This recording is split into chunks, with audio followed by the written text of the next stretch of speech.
Hermanos, muy buenas tardes. Tengo aquí las 5 de la tarde con 58 minutos y aquí es hoy junio 14 del 2022. Y bueno, el tema de ahora tiene que ver con un tema teológico de la confesión de Westminster y tiene que ver con el capítulo 3, ah, el eterno decreto de Dios. El eterno decreto de Dios. Vamos a dialogar, vamos a platicar de esto. Eh, es un tema muy importante que tiene que ver con lo que la naturaleza de Dios, la salvación, soteriología, tiene que ver con el orden de la redención y es muy importante que tengamos en claro la posición de la Iglesia Reformada Presbiteriana en cuanto a qué es lo que se enseña. Vamos a dialogar, vamos a,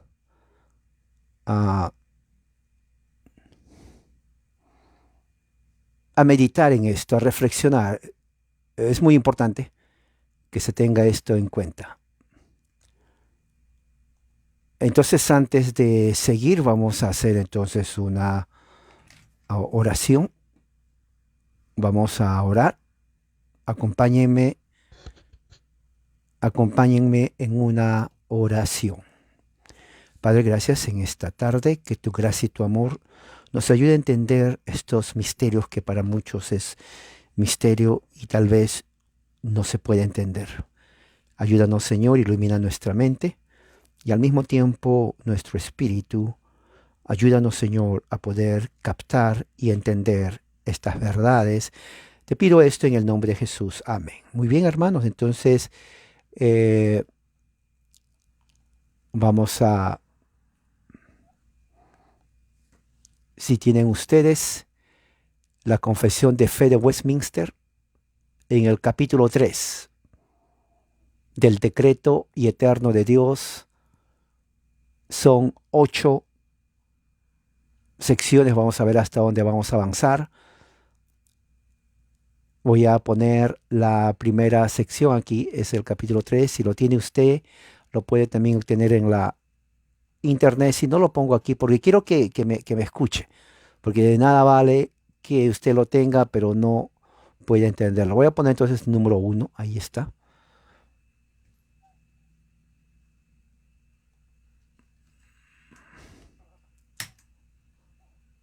Ahí dice: Dios desde la eternidad, desde toda la eternidad, por el sapientísimo y santísimo consejo de su propia voluntad.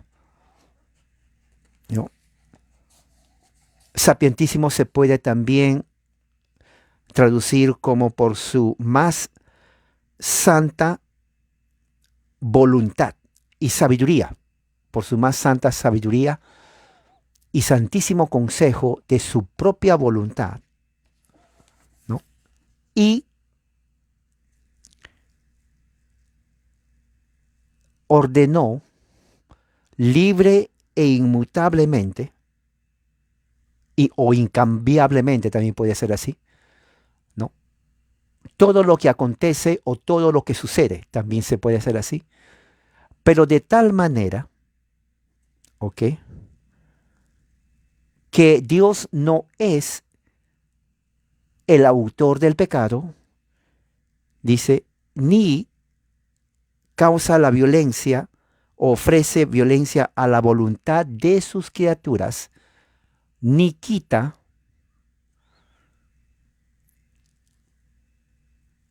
la libertad o la contingencia de segundas causas, pero más bien las establece. Ahora, acá hay mucho que hablar. Esto ya lo había hablado, pero hay muchos términos. Cuando usted lee algo, tiene que entender de cada palabra, tiene su significado en todo el contexto de la oración. Esto fue escrito en el año 1645 en Inglaterra por teólogos puritanos y teólogos presbiterianos. Cuando ellos ponen las palabras que están aquí, ellos, los unicitarios, en otras escuelas teológicas de pensamiento, en donde tenían su propia interpretación en cuanto al decreto eterno de Dios. Entonces los puritanos ingleses, los teólogos ingleses prácticamente, y los teólogos presbiterianos, ellos reflexionan y durante años estuvieron ellos debatiendo cómo poder nosotros ponerlo de una forma articulada teológicamente para que se entienda la posición, porque esta es la posición teológica de la iglesia reformada, puritana y presbiteriana. ¿Ok? Entonces, para que ellos lleguen a esa conclusión en base a lo que estudiaron en la Biblia, en comparación con otras escuelas de pensamiento de ese entonces, que hasta ahora sigue, entonces tuvieron que tener mucho cuidado en escoger las palabras que van a poner. En inglés, por ejemplo, dice Dios desde la eternidad. Empezando de allí, entonces ya establece un punto de referencia. Y el punto de referencia es que todo lo que va a seguir parte de la eternidad. Fue en la eternidad. En la eternidad, hablando metafísicamente, no sabemos en qué momento de la eternidad. No se puede saber. No podemos ni siquiera conjeturar porque es una contradicción. Está hablando de la eternidad. No está hablando del tiempo. No es temporal de tiempo. Es eterno. Está fuera de nuestro alcance. Ni siquiera el tiempo entra ahí, porque lo eterno no tiene tiempo. ¿Entiende lo que digo? Dios creó el tiempo. Dios no vive en el tiempo. Él lo creó. Él vive en la eternidad. Entonces, desde la eternidad, dijeron los teólogos puritanos ingleses, y los presbiterianos estuvieron de acuerdo, porque estuvieron de acuerdo. Claro, hubieron también en la asamblea gente que estuvo en desacuerdo. Pero la gran mayoría de teólogos ingleses, puritanos y presbiterianos escoceses, y también habían presbiterianos ingleses, estuvieron de acuerdo con esto. Son 8 puntos. Dice, desde la eternidad, Dios, por su consejo más sabio y santo. Fíjese lo que dice, por su consejo más sabio y santo. Ahora, eso es bien interesante porque ya tenemos en cuenta el punto de referencia espacial. Espacial significa espacio, ¿no? Ahora nos da el punto de referencia en cuanto la causa de lo que va a decir o de lo que va a hablar acerca del decreto. La causa es su más santo consejo y sabiduría. Y su más santa sabiduría. O sea, el most, en inglés aparece el most. Most significa una forma superlativa que supera a más. Porque en inglés está more y most, es el más superlativo. Entonces, su consejo de Dios comparado con el hombre es superlativo. No hay sabiduría humana que pueda compararse a la sabiduría de Dios. Y no solamente eso, sino su consejo es santo. Quiere decir que no está dañado por el pecado.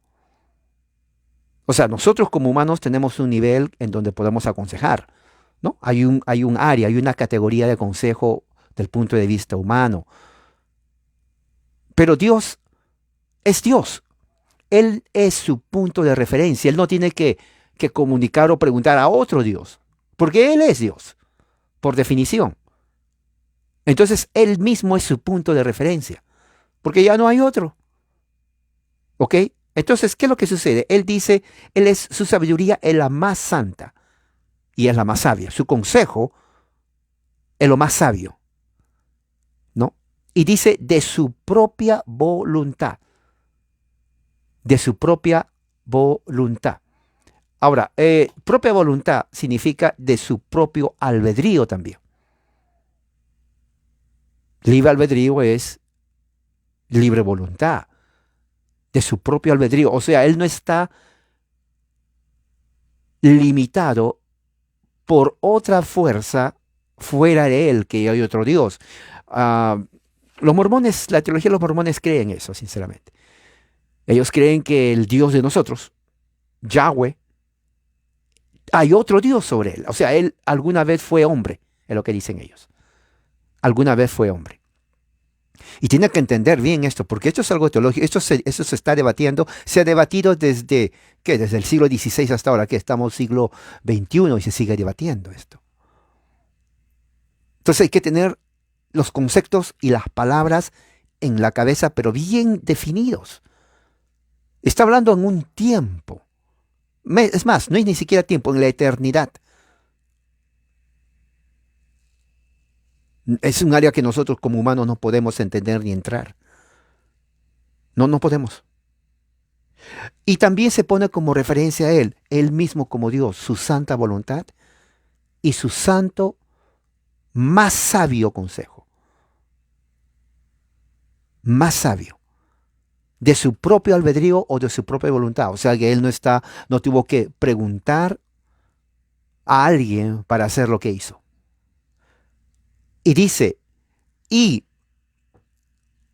ordenó incambiablemente o inmutablemente o intercambiablemente.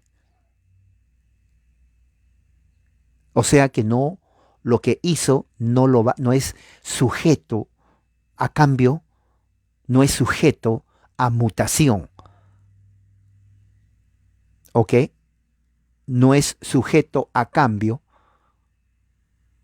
y no es sujeto a mutación.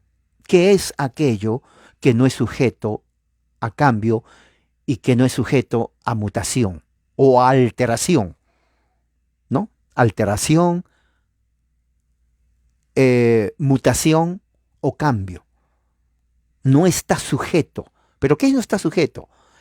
Lo que ordenó, su decreto. Es una orden. Lo que ordenó no puede cambiarse. Lo que ordenó no puede mutarse. Lo que ordenó no puede alterarse. No puede anularse. No puede decrecer ni puede aumentar. Ni puede ser suspendido por ninguna ley de la naturaleza. Y por nadie más. Porque Dios, por definición, es soberano, es único. Entonces, ya de por sí, todo lo que Él hace es porque Él lo pensó. Y todo lo que Él piensa, lo hace, porque Él es Dios. Que lo que tampoco está sujeto a una alteración. Dice, ordenó todo lo que acontece o sucede. Todo lo que acontece o sucede o pasa. Él ordenó todo lo que acontece, todo lo que sucede, todo lo que pasa. Todos los eventos que acontece, Él ordenó. Todos los eventos que sucede, Él ordenó. Todos los eventos que pasa, Él ordenó. Y ese decreto es inmutable, no cambia. Tengo que repetir, porque recuerden, la repetición está el aprendizaje. Tenemos que hacerlo impreso en nuestro intelecto estos conceptos. Tenemos que imprimirlo como cuando uno camina en la playa y uno ve las huellas del pie en la playa. Así tiene que estar impreso en nuestro intelecto, en nuestra mente. Porque tenemos que saber exactamente, porque cuando, por ejemplo, si usted habla con alguien de otra teología, que cree en lo mismo pero que tiene diferente concepto, muchos atacan al calvinismo, muchos atacan a la reforma. Y le pregunta a usted, explícame el decreto de Dios según el capítulo 3 de la Confesión de Westminster. Usted tiene que estar preparado para poder dar razón. No puede usted estar nunca ya en una situación de yo no sé, ya no. Eso es para los principiantes. Para los que tal vez hoy entra alguien, bueno, se le entrena, Pero si ya tiene tiempo y se llama reformado y no sabe esto, yo no sé por qué se llama reformado entonces. Es la verdad. Entonces tenemos que saber, dice, lo que Él ordenó que sucediera, que pasara, los eventos, es intercambiable, es incambiable, inmutable, inalterable. Dice, sin embargo, dice, no sé, Él no es el autor del pecado. Ahora, esa parte, Él no es el autor del pecado, también se tiene que saber cómo argumentar. Y eso es algo que sus pastores deberían haberlo enseñado, en caso que no sepa. Por eso son pastores, ¿no? ¿Sí o no? El pastor, ¿qué hace? Enseña. ¿O no? En la Reforma, dentro de la verdadera iglesia presbiteriana reformada, los pastores son teólogos, son doctores de teología. ¿Me está escuchando lo que digo? Subráyalo. Dentro de la tradición reformada presbiteriana, los pastores son doctores de teología. ¿Sabes lo que es un doctor de teología? Es alguien que ha pasado tiempo y horas estudiando profundamente todos los conceptos teológicos de la doctrina reformada, tanto histórica, bíblica y también teológica y sistemática. Entonces está preparado para poder enseñar estos conceptos, especialmente lo que tiene que ver con la confesión de fe de Westminster. Porque esto es los distintivos de la fe presbiteriana. Entonces uno tiene que saber, y claro, esto no se va a saber de la noche a la mañana, porque hay mucho. Oiga, mire, es toda una teología, mucho que aprender. Y no se puede pasar oh, ya lo leí todo, me paso al otro. No es revista deportiva para hacer eso. Es un libro para examinarlo, para reflexionar. Cuando dice Dios no es el autor del pecado, pero anteriormente dice Él decreta todo lo que va a pasar, entonces ya se viene a la mente eventos como por ejemplo la creación. Génesis capítulo 1. Él creó, y es más, Génesis 1 dice, empieza en el principio creó, y empieza con la creación. Dios, el agente mismo, la causa misma primaria de la creación. Eso tiene que usted saberlo. Y la cúspide de su creación, cuando termina de crear los cielos y la tierra, todo lo que tiene que ver en la parte física de nuestra casa. ¿Saben cuál es nuestra casa? La tierra es nuestra casa, porque ahí vivimos. Usted y yo compartimos la misma casa. ¿Sabía usted eso? No es la casa de usted ni la mía, es nuestra casa. Sí, ¿sabía usted eso? Usted y yo compartimos la misma casa. Sí, cuando yo vaya a visitar a su país, estoy entrando, claro, a un lugar donde usted se posiciona y vive, pero es nuestra casa. Cuando usted viene aquí, es su casa. Entonces, al final de la creación, Dios crea al hombre, a la mujer a su imagen y semejanza. Todo lo que viene a partir de ahí, capítulo 2 de Génesis, vuelve a ser otra versión de la creación. Dios ahí entonces le da al hombre la ley, le dice, podrás comer de todo, Dios le manda a comer, y luego da el otro mandamiento negativo, pero no podrás comer, y le pone ahí, ¿no? Del bien y del mal, el árbol. Y luego da la consecuencia si desobedece, porque el día que hagas esto, morirás. O sea, Dios creó al hombre sin pecado, pero con la inclinación de desobedecer. Por eso le da esa advertencia. No se da advertencia a alguien que no lo puede hacer. Por ejemplo, el ciego, usted no le va a decir, mira, señor ciego, vamos a pasar por este lugar, pero por favor no lo mire. Es imposible que le diga eso porque el ciego, por definición, no puede ver. O sea, esa advertencia no tiene sentido. Entonces, cuando Dios le dice justamente eso a Adán y a Eva, la ley positiva, ¿no? Puedes comer de todo lo que está aquí, está a tu disposición, pero la segunda ley, no podrás comer de los frutos del árbol del bien y del mal. Y viene la consecuencia, porque si tú lo haces o me desobedeces, ciertamente morirás. Entonces, ya Dios pone ahí los parámetros de cómo se debe gobernar el paraíso. Y efectivamente, capítulo 3, el hombre desobedece. Aún así, ¿no? Imagínense que Dios no lo hubiera advertido a Adán. Adán hubiera dicho, "Oh, Señor, tú no me advertiste de no comer el árbol, así que no es mi culpa. No es mi culpa. Si me hubieras advertido, no lo hubiera comido." Falso.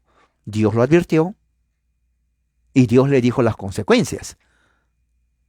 Así que Adán y Eva no tienen excusa. Y culparon a la serpiente. Claro, la serpiente también no estaba libre de culpa. Pero para que se den cuenta que Dios no creó a robots. O sea, personas que, bueno, ustedes van a hacer lo que yo digo y se acabó. No. Dios, el momento, la evidencia misma de que no son robots es el hecho mismo del castigo. O sea, les fueron responsables de sus actos, aunque también la serpiente tuvo su parte. Bueno, a los tres les castigó. Serpiente, mujer y hombre. Y ya sabemos la historia. Entonces, todo eso Dios lo ordenó. Es intercambiable, no se puede cambiar, es inmutable, es inalterable. No se puede ni siquiera acortar o aumentar. Eso es lo que Dios decretó desde la eternidad. La eternidad, por definición, no tiene principio. El tiempo sí, pero no la eternidad. Y dice así, por eso dice, aún no es autor del pecado, porque el que desobedeció no fue Dios. O sea, Dios no se desobedeció a sí mismo. No, o sea, Dios no dijo, bueno, yo doy esta ley y yo me desobedezco. Entonces, si me desobedezco, entonces yo soy el autor del pecado. No, no, porque desde el principio vemos que todo lo que Dios creó es bueno. Todo lo que Dios creó es bueno. Entonces, como el que violó la ley de Dios, por lo tanto es desobediencia, fue el hombre, entonces el autor de haber desobedecido la ley no fue Dios, fue el hombre. Él desobedeció, por lo cual significa, como dice Juan, pecado es el quebrantamiento o la infracción que tuvo consecuencias cósmicas, porque afectó a la misma naturaleza, afectó. O sea, no fue solamente al hombre, a la misma naturaleza. Por eso que cuando el hombre hace algo para agradar a Dios, es el Espíritu Santo trabajando en el hombre, en su voluntad nueva, que agrada a Dios. No al hombre sí, pero sí lo creó libre. Entonces, aun cuando se dice libre albedrío, no significa que el hombre va a hacer algo fuera de la voluntad de Dios. Porque recuerde, ya está decretado. Entonces, entonces se entiende si está decretado y no comas, si no vas a morir? También tenía la capacidad de obedecer. Porque si hubiera sido ilógico que Dios ponga el árbol cuando el hombre es perfecto y nunca va a desobedecer, también hubiera sido ilógico que no le advierta cuando sabe que el hombre va a desobedecer. O sea, trabaja desde dos puntos de vista. Desde el punto de vista de la obediencia que él puede y del segundo punto de vista de que él no puede. Entonces, cuando dicen aquí los teólogos puritanos de que Dios no hace violencia a la libertad o contingencia de las causas secundarias, está hablando justamente a las causas secundarias que ayudan a que se lleve a cabo el decreto de Dios, como en el caso de la crucifixión de Jesús. Pedro mismo dice, ¿no?, que Dios justamente ya lo había preordenado, pero por causa de los romanos, los gentiles y los judíos, se llevó a cabo. O sea, el decreto de Dios de que Jesús tenía que nacer, sufrir, morir en la cruz del Calvario, se tenía que cumplir a través de las causas secundarias, que fueron los judíos y fueron también el imperio romano con sus emperadores. Esas son las causas secundarias. Por eso son puntos que usted tiene que entender. Por eso Es la fe reformada. ¿Se dan cuenta que la fe reformada es una fe que tiene que analizarse, tiene que usted dar tiempo, ponga al menos una hora aparte de todos sus quehaceres y estudiar? Entonces, fíjese que esto solamente es la primera entrada del capítulo 3. Ahora, el número 2 dice, aunque Dios conoce todo lo que puede pasar sobre ciertas condiciones, ¿no? Vamos a ver cómo dice acá. Aunque Dios sabe todo lo que podría o puede acontecer, pasar o suceder bajo todas las condiciones posibles, sin embargo, no ha decretado nada porque Él sabía que iba a pasar en el futuro. O sea, ¿qué es lo que está diciendo aquí? Por ejemplo, Dios es Dios. Él no opera en el tiempo de nosotros, Él opera en la eternidad. Por lo tanto, para Él sabe el futuro. Pero el hecho de que Él sabe el futuro no implica de que Él decreta porque sabe. Déjeme entender. Por ejemplo, en un partido de fútbol, lo más fácil. Si el entrenador 30 minutos, este equipo va a meter 3 goles y el otro 2. Entonces, como yo sé quién va a ganar y por cuántos goles, entonces lo que voy a hacer es, a ver, voy a poner aquí para que no le metan los 3 goles, voy a poner 2 arqueros. Entonces así ya no le puede meter los 3 goles, porque si lo dejo como está, por naturaleza. ¿Me entiende? O sea, él diría, bueno, yo sé lo que va a pasar, entonces no hay nada que hacer, así va a pasar. No, no puede hacer eso.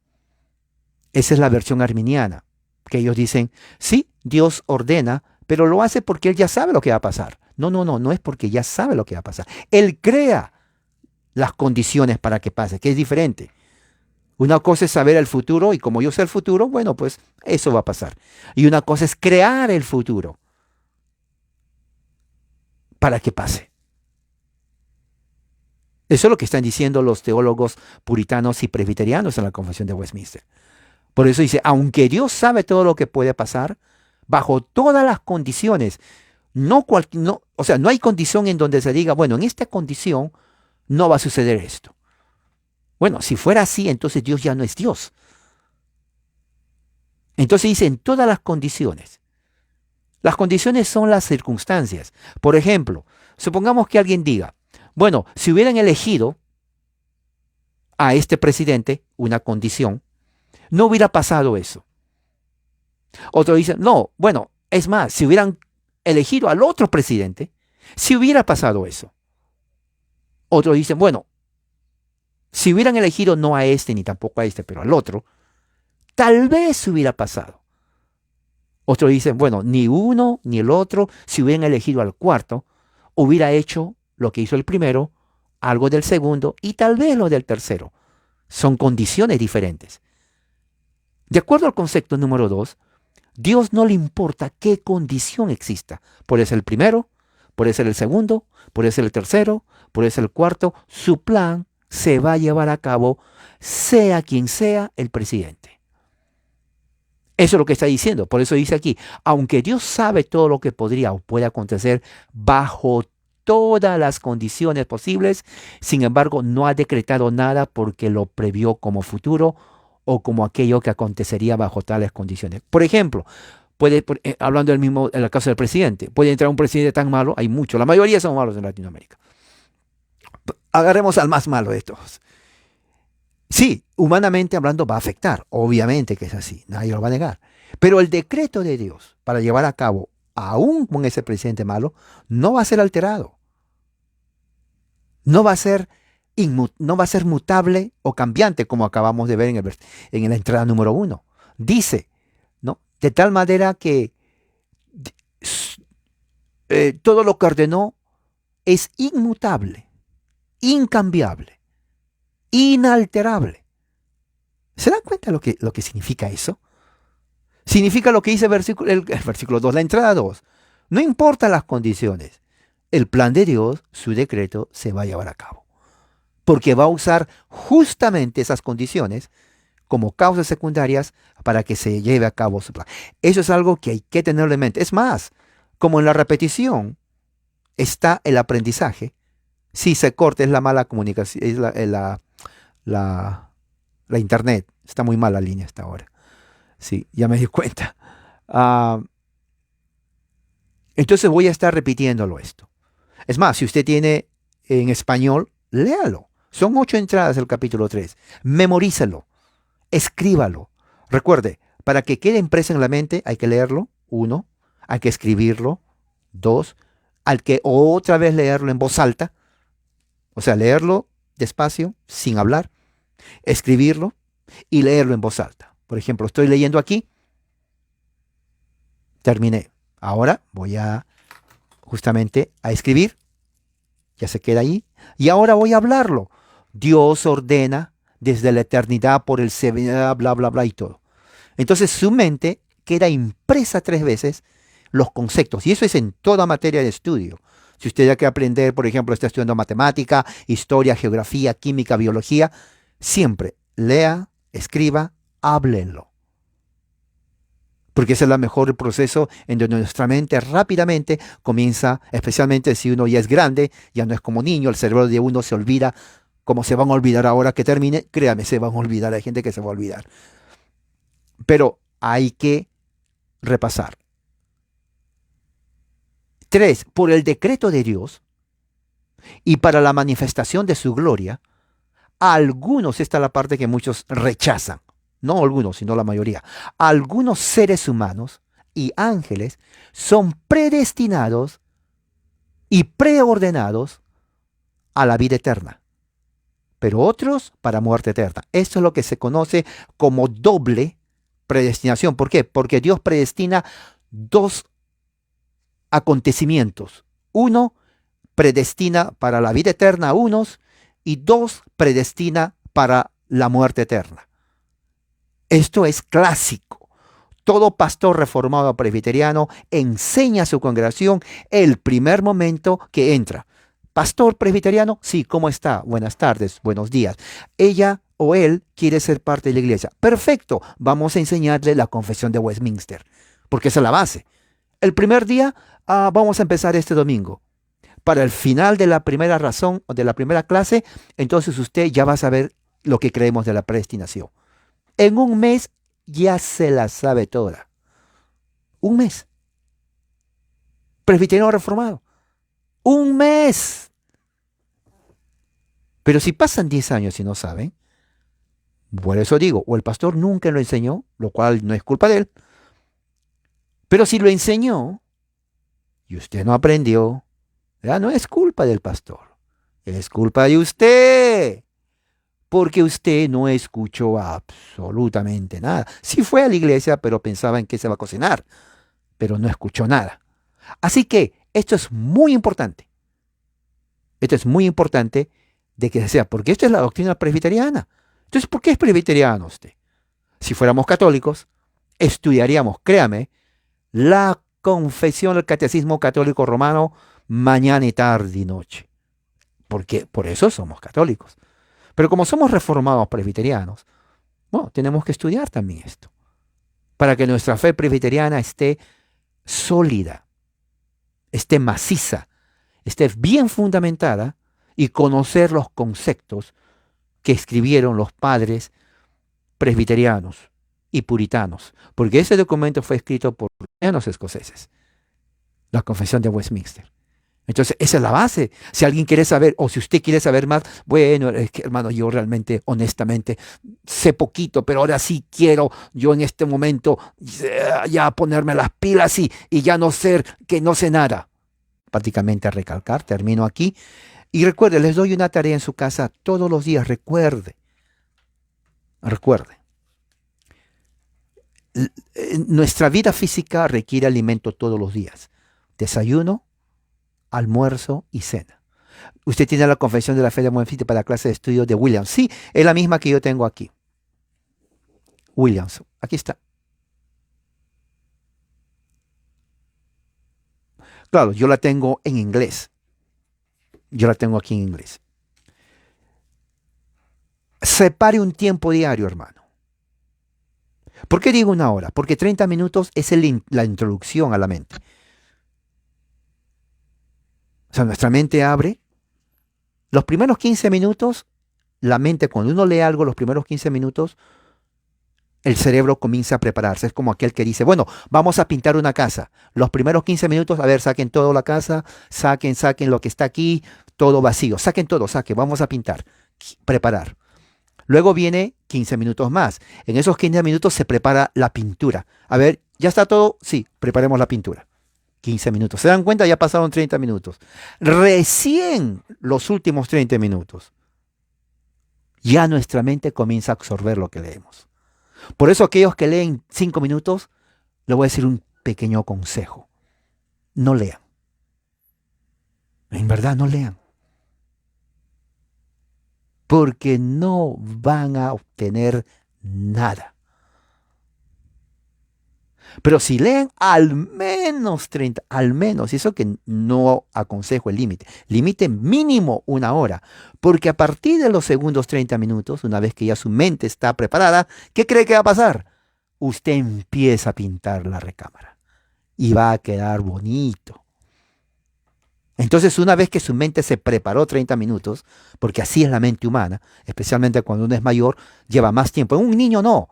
En un niño de meses, de 1 año, 2 años, oiga, el niño no necesita preparación. Agarra y ya absorbió todo. Pero nuestra mente ya no es así. Entonces usted tiene que repetir y repetir. ¿Por qué? Porque ya no puede absorber con la misma tenacidad que cuando usted tenía, ¿qué? 2 años de edad. Entonces tiene que repetir. ¿Y por qué repetir? Porque ya también nuestra capacidad de retención ya no es la misma. Retenemos poco. Cada vez que crecemos, si al principio era 100%, va bajando 80, 70, mire, 50, la mitad. Uy, la mitad está terrible porque ahí es donde uno dice, ¿qué dijo lo que dijo? 40, 30. Ahí es donde dice, ¿dónde dejé las llaves del carro? Pero no me acuerdo. 20, ¿dónde haber puesto mi billetera con todos los millones de dólares que tuve? ¿Se lo di a quién? Y tenía millones de dólares. 10, ahí, oye, ¿cómo me llamo yo? Bueno, no lleguemos a ese extremo, pero la repetición ayuda justamente al aprendizaje. Y esa es la razón por la cual evangélicos en Latinoamérica no saben. Ahora entiende por qué mi pregunta clave. ¿Por qué se cambia de religión? ¿Por qué dejan el catolicismo? ¿Por qué? Si no aprenden nada cuando entran de evangélicos. Y es la puritita verdad. No estoy engañando. No estoy engañando. Así que yo no quiero que usted diga, pero ¿por qué me salí al catolicismo si no aprendo nada tampoco acá? No diga eso. Usted diga, ahora sí sé por qué me salí. Porque quiero aprender. Entonces a partir de ahora, el perrito puede esperar, pero yo tengo que estudiar al menos 1 hora. No, es la verdad. No estoy bromeando. Y fíjese que digo mínimo 1 hora. Mínimo 1 hora. Y va a ver que cuando llegue la hora va a decir, ¡ah! Y ya me pasé de la hora, pero tan rápido y yo todavía estoy en el primer párrafo. Bueno, en fin. Así que dejo esto aquí para que esa es su tarea de usted. Vamos a seguir hablando de esto porque quiero que se entienda bien esto. Ok, vamos a orar. Padre, gracias por tu amor y tu misericordia, por este momento que hemos aprendido, hemos memorizado, hemos refrescado nuestra mente acerca de la creación de los decretos, como tu Dios inmutable, inalterable, has ordenado, usando todas las circunstancias para que se lleve a cabo tu plan y tu decreto eterno en la vida de los hombres y de todo el cosmos y el universo. Gracias en el nombre de Jesús nuestro Señor. Amén. Hermanos, que la gracia del Señor sea con todos ustedes. Pasen muy buenas noches. Amén.